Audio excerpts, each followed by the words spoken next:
mi novia me aseguró que era infértil, que jamás me pondría en una situación difícil, pero cuando le hicieron el ADN al niño, me enteré de que me había engañado con su exnovio toda nuestra relación. Nunca pensé que mi vida llegaría a este punto, y mientras lo escribo siento que cada palabra que pongo aquí es como arrancarme un pedazo del alma.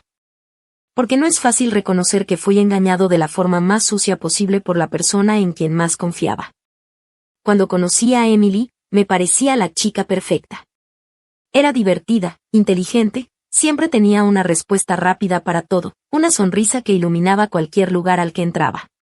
Desde el primer momento me atrapó con su energía, con esa forma de hacerme sentir que yo era especial, que conmigo era diferente. Nos conocimos en la universidad, empezamos saliendo en plan casual, pero muy rápido nos volvimos inseparables. No había día en que no habláramos, en que no nos buscáramos, y para cuando nos dimos cuenta, ya estábamos hablando de futuro juntos, de vivir bajo el mismo techo, de compartirlo todo. La relación parecía avanzar bien, con algunos altibajos normales, pero hubo un momento que marcó un cambio que yo, en su momento, no entendí. Cuando llevábamos 3 años juntos, Emily me dijo que le habían ofrecido un intercambio académico para irse a otro estado, un semestre completo en una universidad prestigiosa que supuestamente le abriría muchas puertas. Al principio yo me puse nervioso, no voy a mentir. Pensaba que la distancia nos afectaría, que quizás se aburriría de mí, pero ella me llenó de promesas y palabras bonitas, diciéndome que eso no nos separaría, que al contrario, nos haría más fuertes. Que era solo un paréntesis necesario para su carrera. Yo, claro, la creí. Me quedé en nuestra ciudad, siguiendo con mis estudios, trabajando medio tiempo para cubrir mis gastos, mientras ella se iba a vivir su gran oportunidad. Durante ese semestre, mantuvimos la relación a distancia. Todos los días hablábamos por teléfono, hacíamos videollamadas, nos mandábamos mensajes, fotos, todo. Aunque había momentos en que sentía que algo estaba apagado, que ella estaba distraída o que evitaba ciertos temas, siempre encontraba una excusa convincente. Que estaba agotada por las clases, que tenía muchos trabajos en equipo, que las diferencias de horarios hacían que fuera difícil cuadrar tiempos. Yo me tragaba todo eso porque confiaba, porque nunca se me pasó por la cabeza dudar de ella. Incluso cuando en alguna llamada, entre bromas, le pregunté si alguien allá la había invitado a salir o si había conocido a alguien interesante, ella siempre respondía entre risas que no tenía ojos para nadie más. Que yo era su único amor. Esas palabras se me quedaron grabadas, porque ahora, años después, sé que fueron una de las mayores mentiras que me dijeron en la vida. Cuando volvió del intercambio, parecía otra persona. No en el sentido malo, no al principio. Estaba llena de energía, de proyectos, como si hubiera regresado renovada, pero también la sentía más emocional, más apegada a mí. De repente empezó a hablar mucho de formar una familia, de adoptar, de ser padres jóvenes. Eso me sorprendía, porque Emily siempre había sido muy clara en que ella no podía tener hijos, que era infértil por un problema médico que había tenido desde adolescente. Yo nunca había tenido problema con eso, sinceramente, porque nunca fui de los que cree que tener hijos es un requisito para ser feliz. Pero verla tan entusiasmada con la idea de adoptar, tan obsesionada incluso, me empezó a generar preguntas. Pasaron unas semanas donde me presionaba constantemente para que consideráramos la adopción de un bebé que, según ella, había conocido a través de una amiga que trabajaba en un centro de acogida. Me decía que era un caso especial, que el bebé necesitaba un hogar urgente, que nosotros podíamos ser ese hogar. Al principio, yo dudaba. No porque no quisiera ser padre algún día, sino porque sentía que era algo apresurado, que estábamos muy jóvenes, que apenas estábamos construyendo nuestras vidas. Pero ella insistía con lágrimas en los ojos, diciéndome que este niño lo necesitaba, que no lo pensara tanto, que era una oportunidad única para darle amor a alguien que había sido abandonado. Y así fue como llegó Noah a nuestras vidas. Un bebé de apenas 3 meses, con unos ojos enormes y brillantes que te derretían el corazón. Recuerdo perfectamente el día que lo trajimos a casa, como Emily lo miraba como si fuera el tesoro más valioso del mundo, como yo me sentía nervioso, inseguro, preguntándome si sería un buen padre. Si estaba listo para algo tan grande. Pero ella siempre estaba ahí para tranquilizarme, para decirme que lo estábamos haciendo bien, que éramos un equipo. Poco a poco, me fui adaptando a esa nueva vida, y durante años pensé que habíamos construido algo bonito, que habíamos formado una familia aunque no fuera por los caminos tradicionales. Pero lo que yo no sabía, lo que nunca sospeché, era que todo había sido una mentira cuidadosamente planeada. Emily no había estado en un intercambio académico, no había conocido al bebé por una amiga del centro de acogida, no me había elegido a mí para compartir una vida de padres por amor. La verdad era mucho más cruel, mucho más calculada. Durante su supuesto semestre fuera, en realidad se había reunido con su exnovio, con quien había mantenido una relación paralela y de quien había quedado embarazada. Cuando nació el bebé, no quiso quedarse con él ni enfrentar las consecuencias, así que organizó todo para darlo en adopción y luego encontrarlo ella misma para traerlo a casa como si fuera un acto de generosidad, ocultándome todo el trasfondo. Descubrí todo esto no porque yo fuera un detective brillante ni porque sospechara nada, sino porque el destino decidió intervenir. Cuando Noah cumplió 5 años, necesitó una cirugía menor por un problema médico, y durante los exámenes previos surgieron inconsistencias genéticas. Los médicos sugirieron hacerle pruebas adicionales, pruebas que, para mi sorpresa, demostraron que él era hijo biológico de Emily. Mi mundo se derrumbó. En ese momento entendí que había sido engañado durante años, que me habían manipulado para criar al hijo que Emily había tenido con otro hombre, bajo una historia falsa de adopción. No sé exactamente en qué momento, mientras miraba los resultados en mis manos, supe que esto no podía quedar así. No podía limitarme a quedarme sentado, aceptando las lágrimas y disculpas de Emily. Tenía que hacer algo. Tenía que hacerla pagar por cada mentira, por cada noche en que me abrazó fingiendo amor, por cada palabra que usó para convencerme de ser parte de su farsa. Y ahí fue cuando comenzó mi plan de venganza. Actualización 1. Unas 3 semanas después de enterarme de toda la verdad, todavía recuerdo cómo me levantaba cada mañana sintiendo que el aire se me quedaba atascado en la garganta. Como si estuviera viviendo dentro de una burbuja que me aislaba del resto del mundo. Me despertaba, miraba a Noah dormir plácidamente en su cuarto, rodeado de sus peluches y cobijas favoritas, y sentía un torbellino de emociones que me partía por dentro. Por un lado, amaba a ese niño como si fuera mío de sangre, porque al final del día yo era quien lo había alimentado de madrugada, yo era quien le había enseñado a andar en bicicleta. Yo era quien había estado en cada consulta médica, cada fiesta infantil, cada maldito momento importante. Pero por otro lado, estaba Emily, la mujer que me había usado como peón en su juego sucio, que me había convertido en el padre de un niño que nunca fue el fruto de nuestro amor, sino el resultado de su doble vida. Decidí no confrontarla inmediatamente. Sabía que si lo hacía en caliente, si explotaba sin planear, solo lograría darle el control, permitirle manipularme otra vez con sus lágrimas, sus disculpas y sus palabras bonitas. Así que empecé a observarla con una frialdad que ni yo mismo sabía que tenía.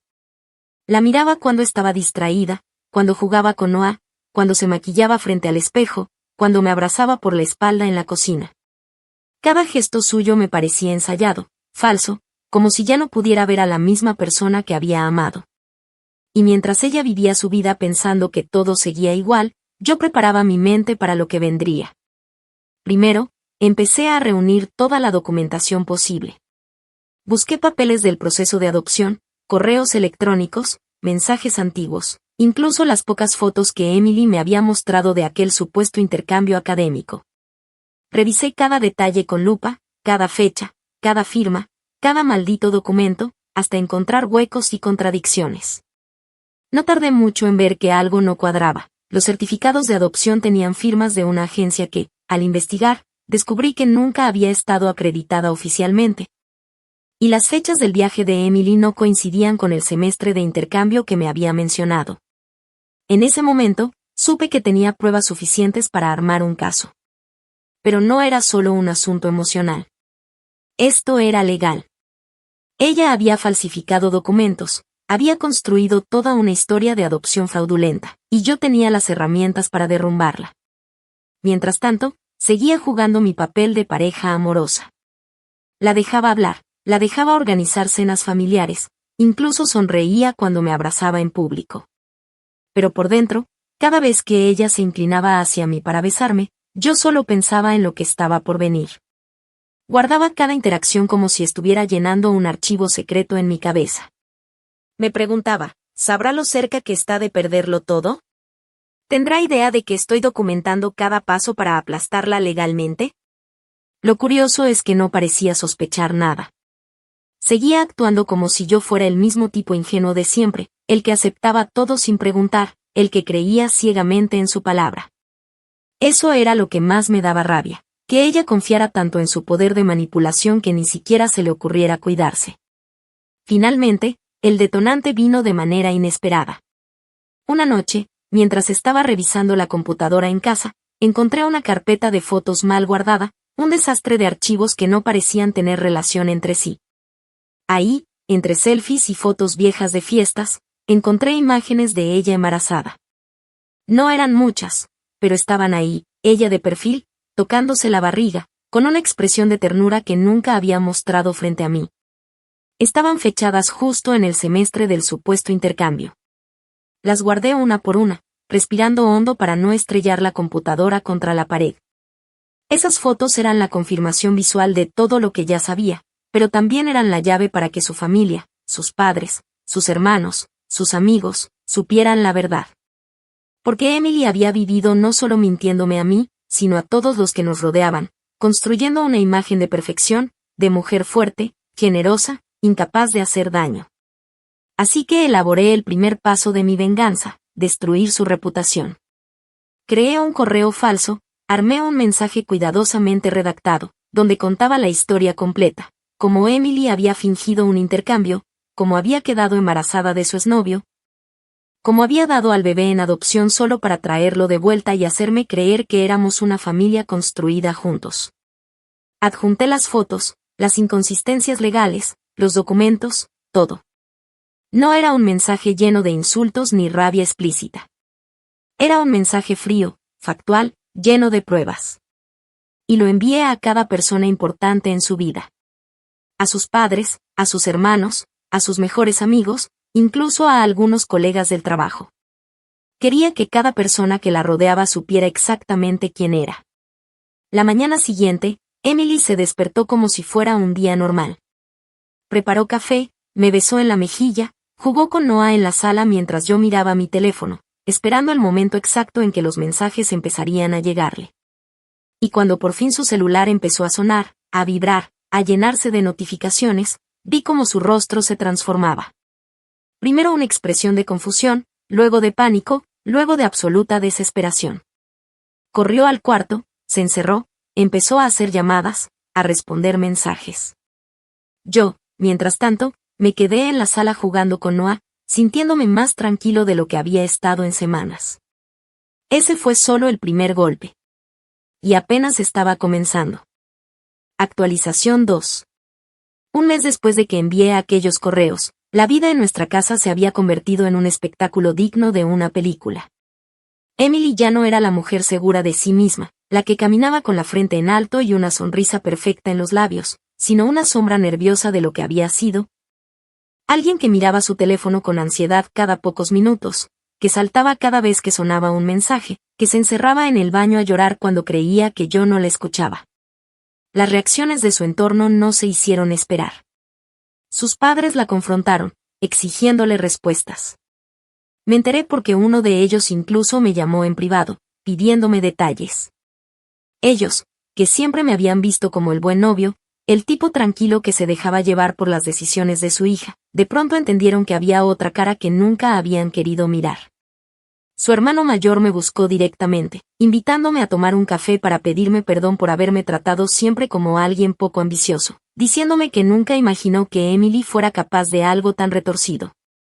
Pero Emily no solo estaba perdiendo terreno en su familia.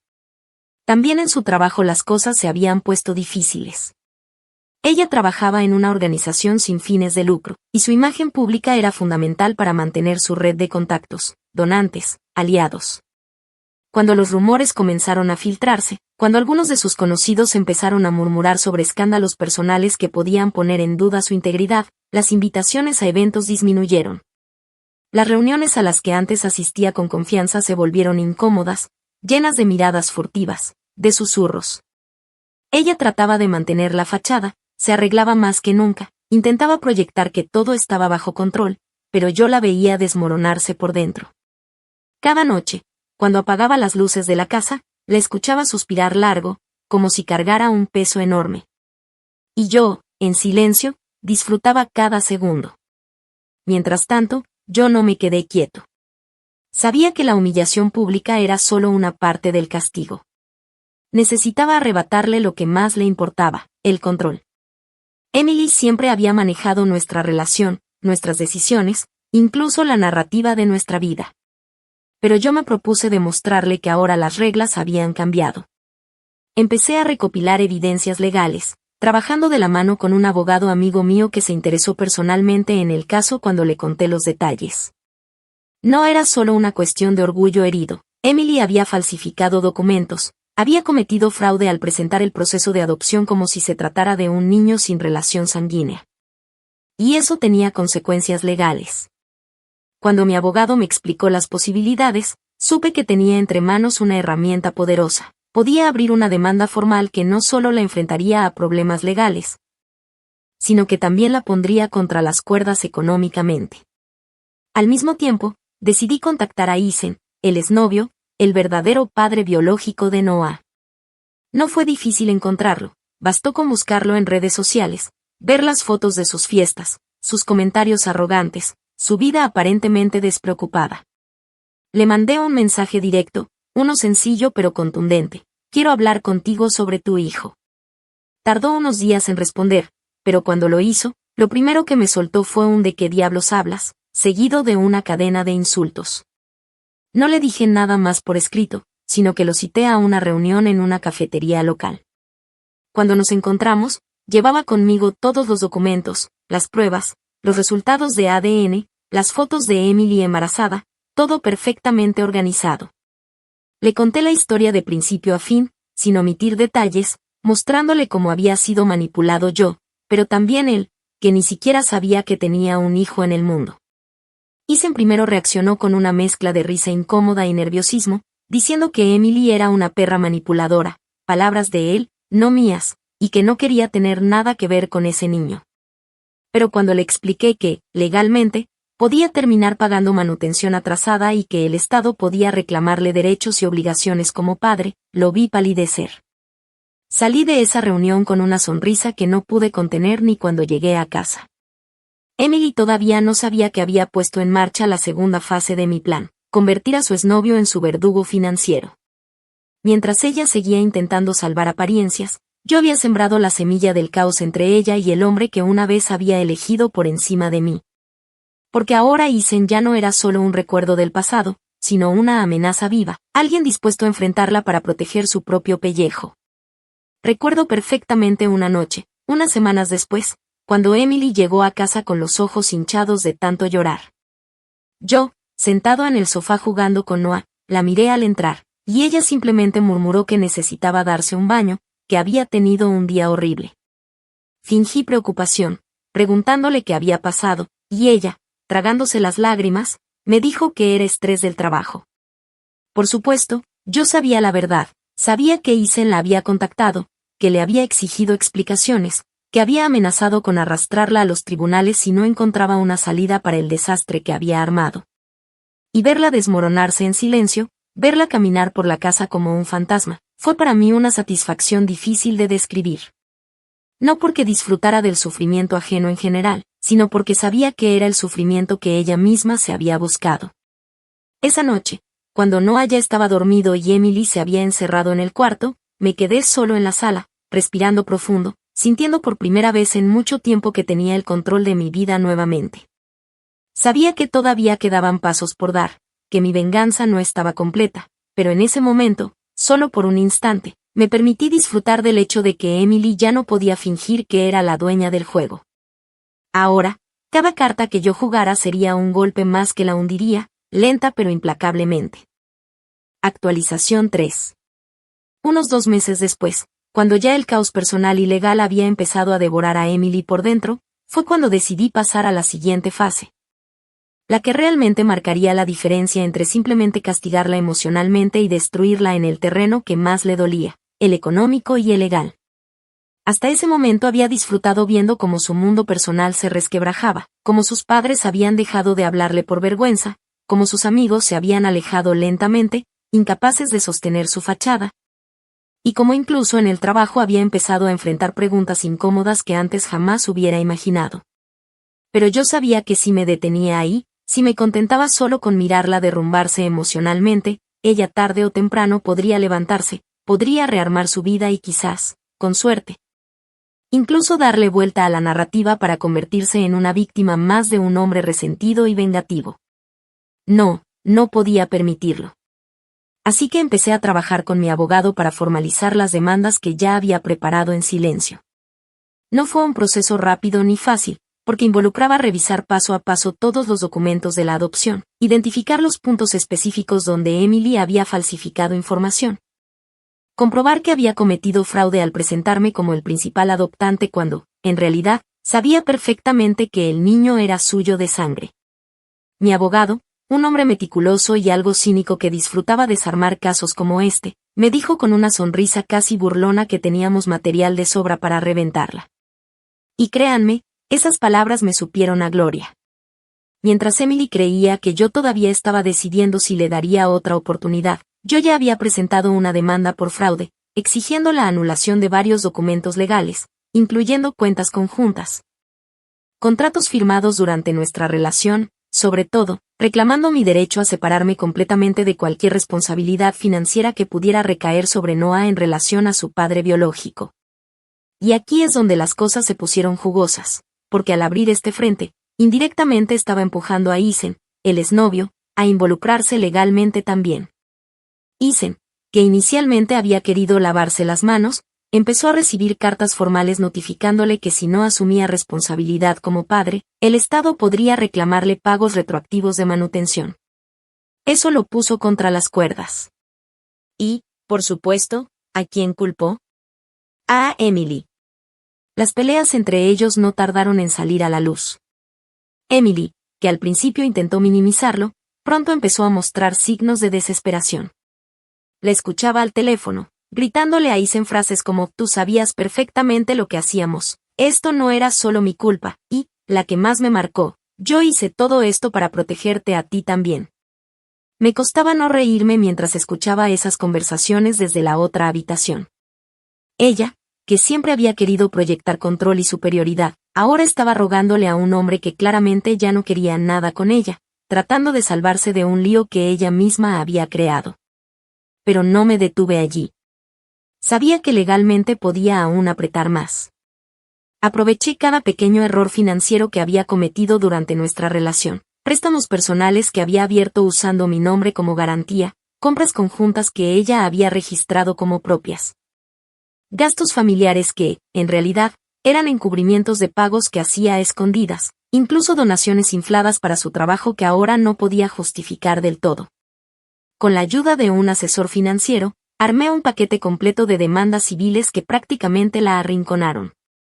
No solo debía enfrentar las consecuencias de su fraude en la adopción, sino también responder por cada centavo que había tomado a mi nombre. Recuerdo la noche en que se lo solté todo. Fue como si el aire mismo en la casa se volviera pesado. Emily se había sentado frente a mí, intentando, una vez más, conversar, salvar lo poco que quedaba, diciéndome que deberíamos concentrarnos en Noah, que ella estaba dispuesta a hacer terapia de pareja, a recomponer las cosas. Yo respiré hondo, la miré directamente a los ojos y le dije, con la voz más calmada que pude, Emily, ya no estamos hablando de una relación rota. Estamos hablando de fraude, de demandas civiles, de cuentas congeladas. Esto ya no es tú y yo, esto es la ley, y la ley no va a darte abrazos ni disculpas. Su rostro se descompuso lentamente, como si cada palabra le cayera encima como una piedra. Intentó defenderse, balbuceó frases entrecortadas, me pidió que lo pensara bien, que no era necesario llegar tan lejos. Pero lo único que hice fue levantarme, dejar los documentos sobre la mesa, y decirle que mi abogado se pondría en contacto con el suyo. Esa noche, dormí profundamente por primera vez en meses. Noah, inocente en medio de todo esto, se acurrucó conmigo en la cama mientras Emily dormía en la habitación de invitados, probablemente sin pegar ojo, pensando en cómo se le había ido de las manos todo. Yo sabía que el golpe más fuerte aún estaba por venir, pero en ese momento ya podía saborear la dulce sensación de la victoria, de saber que quien había jugado conmigo como si fuera un tonto ahora estaba atrapada. Sin escapatoria. Actualización 4. Unos 3 meses después, ya con las demandas avanzando, con audiencias fijadas y abogados de ambos lados intercambiando documentos, Emily comenzó a mostrar un desgaste que hasta entonces había logrado ocultar. Yo podía notarlo en sus gestos cotidianos, en cómo se le caía el cabello al cepillarse frente al espejo, en cómo pasaba las manos temblorosas por el rostro mientras pensaba que nadie la veía. En cómo ya no tenía fuerzas ni para aparentar frente a Noah. Y aunque podía parecer cruel, lo cierto es que no sentía lástima. Todo lo contrario, cada uno de esos pequeños gestos me confirmaba que mi plan estaba funcionando, que cada movimiento frío y calculado que había hecho la estaba dejando atrapada, sin recursos emocionales, financieros ni sociales para levantar cabeza. Mientras ella lidiaba con sus problemas, yo me concentré en fortalecer mi posición legal y emocional. Seguí documentando cada detalle, mensajes, interacciones, incumplimientos. Porque, aunque ella intentaba actuar como madre perfecta, la presión empezaba a hacerla fallar. Hubo días en que simplemente no fue a recoger a Noah a la escuela cuando le tocaba, días en que olvidó citas médicas importantes. Incluso hubo un episodio en que la maestra del jardín me llamó preocupada porque Emily había mandado a Noah con el almuerzo incompleto y sin abrigo en pleno invierno. Todo eso lo registré, lo guardé como piezas de un rompecabezas que presenté a mi abogado. Y él, experto como era, me dijo con una sonrisa que ya teníamos argumentos suficientes para solicitar la custodia exclusiva. Recuerdo perfectamente la noche en que recibí la notificación oficial del juzgado, informándome que se fijaría una audiencia para revisar la custodia, donde se evaluaría la posibilidad de limitar el tiempo de Emily con Noah a visitas supervisadas. Me senté en el sofá, con Noah dormido en mi regazo, y leí ese papel una y otra vez, sintiendo una mezcla de alivio y venganza cumplida que no había experimentado nunca. Emily, que siempre se había presentado como la madre dedicada, amorosa, protectora, estaba a punto de perder el derecho de estar sola con su propio hijo. No porque yo lo hubiera planeado todo de la nada, sino porque ella misma había cavado ese agujero con cada una de sus mentiras, sus engaños, sus actos egoístas. Poco después, decidí darle el golpe final a nivel personal. Hasta ese momento, había dejado que Emily siguiera viviendo en la casa familiar mientras avanzaban los trámites, principalmente para no alterar demasiado la rutina de Noah. Pero ya no había razones para mantener esa fachada. Con mi abogado, preparamos la documentación para reclamar mi derecho a la propiedad de la casa, dado que era yo quien la había financiado en su mayoría, quien aparecía en las escrituras, y quien podía demostrar que Emily había contribuido menos del 20% al valor total. Cuando le presenté los papeles, cuando le dije que debía mudarse antes de fin de mes, vi cómo se le quebró la voz por primera vez en mucho tiempo. Me preguntó si lo estaba haciendo por odio, si realmente quería que ella terminara en la calle. Y yo, mirándola fijamente, le respondí que no era odio, era justicia. Que durante años había jugado conmigo, me había usado, había armado un castillo de mentiras a mi alrededor, y que ahora solo estaba recogiendo lo que había sembrado. En paralelo, Isen seguía presionándola legalmente. Las amenazas de demanda por reconocimiento de paternidad y pagos atrasados ya no eran solo palabras. Su abogado había presentado documentos formales que complicaban aún más su situación. Emily, en su desesperación, intentó negociar conmigo, pedirme ayuda, decirme que si nos uníamos podíamos enfrentar a Isen juntos.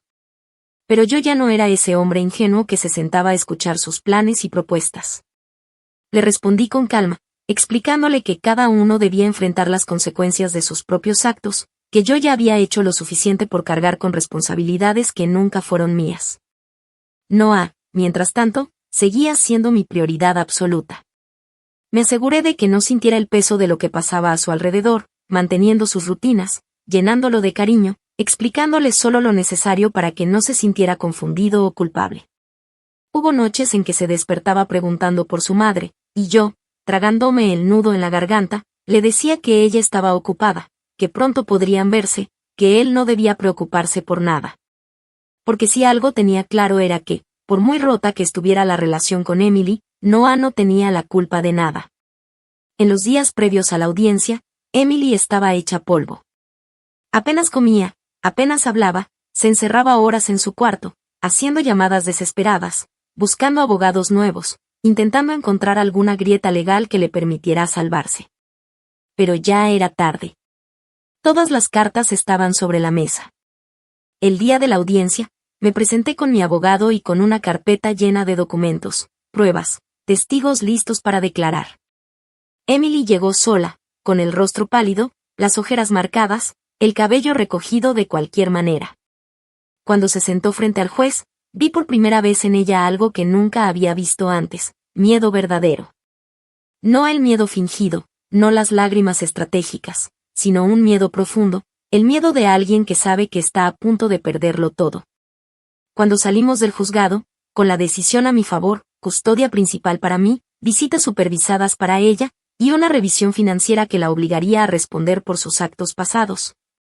Sentí que por fin había cerrado un ciclo.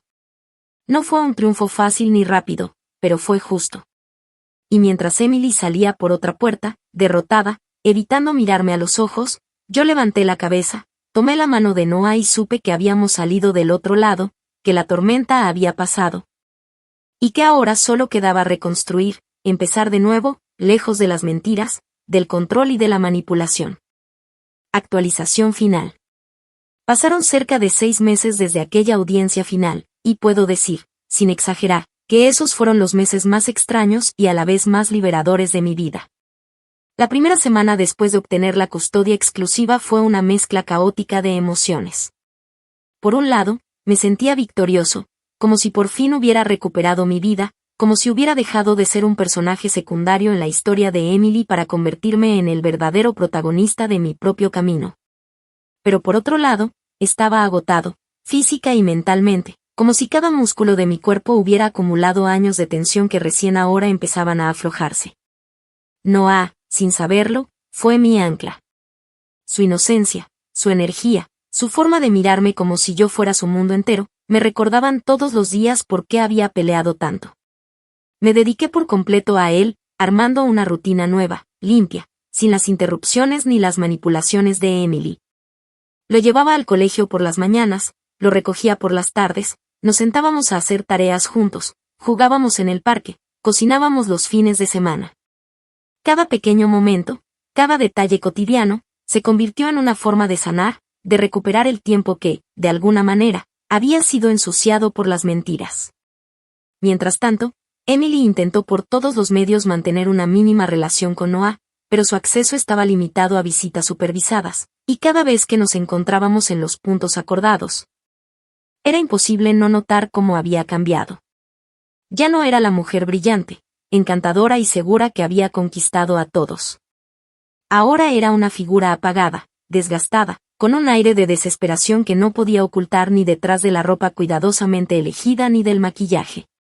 En cada encuentro, intentaba dirigirme palabras suaves, intentaba establecer una conexión, decirme que podíamos hablarlo todo como adultos, que podíamos buscar una mediación, que podíamos incluso, en sus palabras, limpiar todo esto por el bien de Noah. Pero yo ya no estaba dispuesto a caer en esos juegos. Cada vez que se acercaba, mantenía una postura firme, le respondía con monosílabos o frases educadas, evitando cualquier terreno emocional. Me limité a cumplir estrictamente lo que el juez había dictado, ni más ni menos. Isen, por su parte, no tardó en aparecer con fuerza. Después de que lo forzaran legalmente a asumir su paternidad, comenzó a ejercer presión para establecer un vínculo con Noah, no por amor ni por interés real en el niño, sino claramente para protegerse de las consecuencias financieras.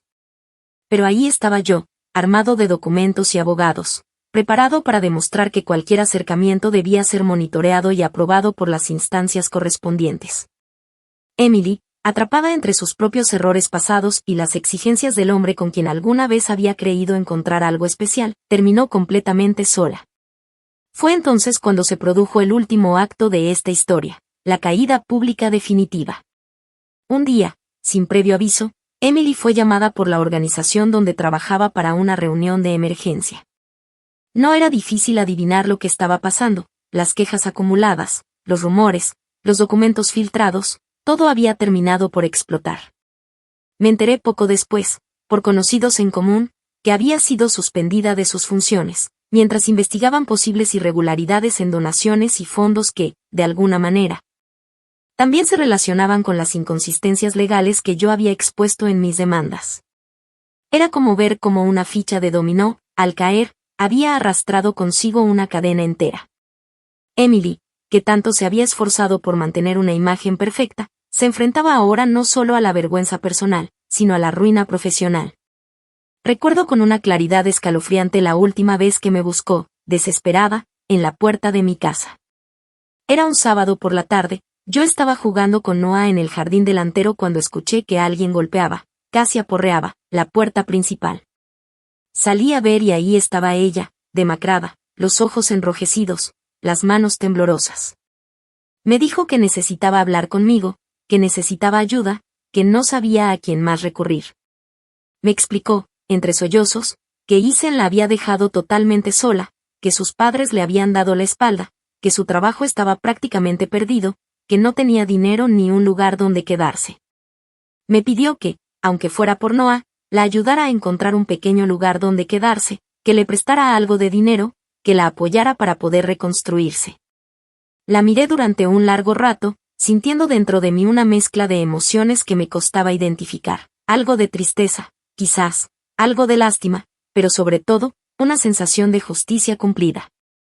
Le respondí con una calma que parecía sorprenderla incluso a ella, le dije que cada uno debe enfrentar las consecuencias de sus actos, que ella había tenido todas las oportunidades del mundo para ser honesta, para actuar con integridad, pero que eligió mentir, manipular, aprovecharse de quienes la rodeaban. Le dije que ahora mi única prioridad era Noah, y que no iba a permitir que nada ni nadie interfiriera con la estabilidad y la paz que habíamos conseguido. Emily rompió en llanto, se cubrió el rostro con las manos, murmuró palabras que ya no quise escuchar. Me limité a levantar la mano, decirle que lo sentía, y cerré la puerta. Volví con Noah, que me miraba curioso desde el jardín, preguntándome quién era. Le respondí suavemente que era solo alguien del pasado, que no debía preocuparse. Nos sentamos juntos a terminar de armar un rompecabezas, y mientras él reía y me abrazaba, sentí por primera vez en mucho tiempo que podía respirar tranquilo. Había ganado, no solo la custodia legal, no solo el terreno financiero, sino algo mucho más valioso, la libertad de vivir mi vida sin estar atado a las cadenas de las mentiras de Emily. Ahora, cuando miro hacia atrás, me doy cuenta de que la venganza no fue solo hundirla en todos los frentes, sino demostrarle, y demostrarme a mí mismo, que ya no tenía poder sobre mí. Y aunque la historia haya terminado así, con ella sola, derrotada, yo sigo adelante, más fuerte, más sabio, y, sobre todo, con la certeza de que Noah crecerá en un hogar limpio, lleno de verdad. Eso, al final del día, es la mayor victoria que podía obtener.